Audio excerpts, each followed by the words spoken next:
অনেক দিন হয়ে গেল ভার্সিটির দিকে যাওয়া হয় না। তাই ভাবলাম যে আজকে এই ৩টা এলিয়েনের বাচ্চাকে নিয়ে ভার্সিটির দিকে যাওয়া হোক। হঠাৎ করে একজন বলে উঠল ওদের পরীক্ষার হলের কাহিনী।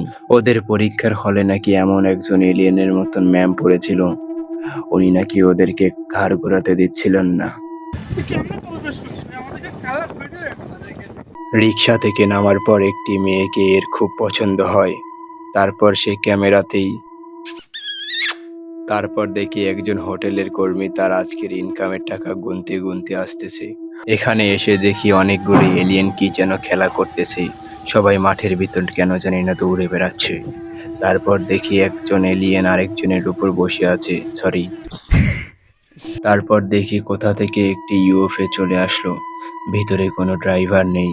খুব ভয়ঙ্কর দৃশ্য। এখানে বলা হয়েছে এই মাঠটি টেনিস বল খেলার জন্য না, এটা শুধু এলিয়েনদের আড্ডা করার জায়গা। হঠাৎ করে দেখি কোত্থেকে যেন ভারী তুষারপাত চলে আসলো। আমি দিলাম দৌড়। তারপর এত তুষারপাত পড়লো, আমরা আর ওখানে থাকতে পারলাম না।